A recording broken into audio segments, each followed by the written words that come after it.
Ça nous ramène à l'histoire suivante.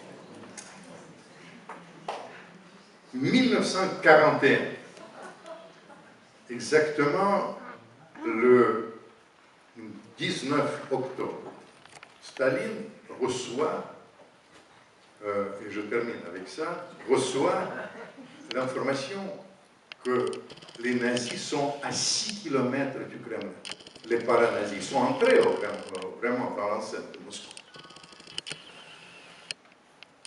Ne sait pas quoi faire, mais il ne quitte pas le Kremlin, il reçoit une information d'un très grand espion, peut-être un des plus grands espions du XXe siècle, Sorge, qui a travaillé pour Staline, qui vous connaissez, et il était une sorte de playboy basé au Japon, mais bref, un personnage extraordinaire.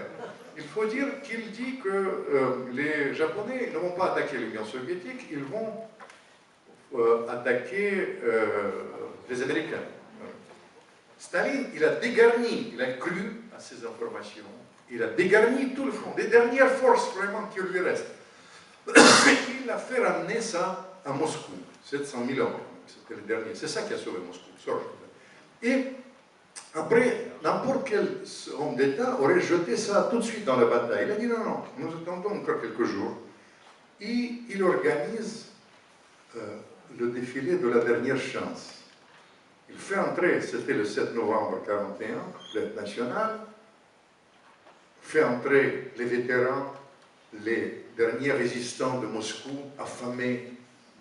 Ils marchent 1 minute, 2 minutes, 3 minutes. L'ambassadeur britannique regarde ça, il décide d'écrire à Churchill, la Russie est foutue. Et seulement 10 minutes plus tard, il choisit lui-même les géants qui sont rentrés de la Sibérie, bien habillés. Tout est filmé. Comme rouleau compresseur, il entre sur la place rouge. Quand l'ambassadeur britannique il voit ça, il a compris le message, les Russes ils vont gagner la guerre, il a dit, et après Staline, je termine avec Alexandre Nevsky. Il vient il prononce son discours. C'est un discours historique. Les plus anti-soviétiques pleurent jusqu'à aujourd'hui. Il ne dit pas camarade, il dit frères et sœurs, au nom de nos saints, au nom de notre saint Alexandre Nevsky, nous allons gagner la guerre et nous allons, au nom de Christ, il rajoute, nous allons, puisqu'il fait l'alliance avec l'Église orthodoxe, nous allons écraser le mal, etc. Et ce discours, jusqu'à l'heure actuelle, j'ai parlé autrefois avec Pasternak, si vous connaissez, quand j'étais jeune, qui était anti-soviétique, quand même, de Korchivago, etc., il dit, j'ai pleuré. Parce que quand il dit, au nom de nos saints, et les Russes ressentent ça, ils ont oublié 26 millions de morts,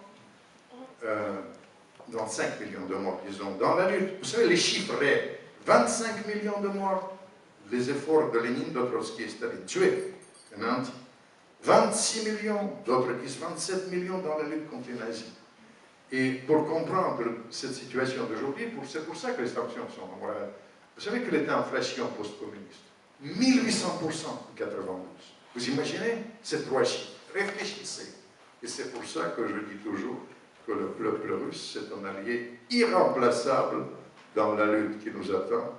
Il suffit de se souvenir de la bataille de Stalingrad.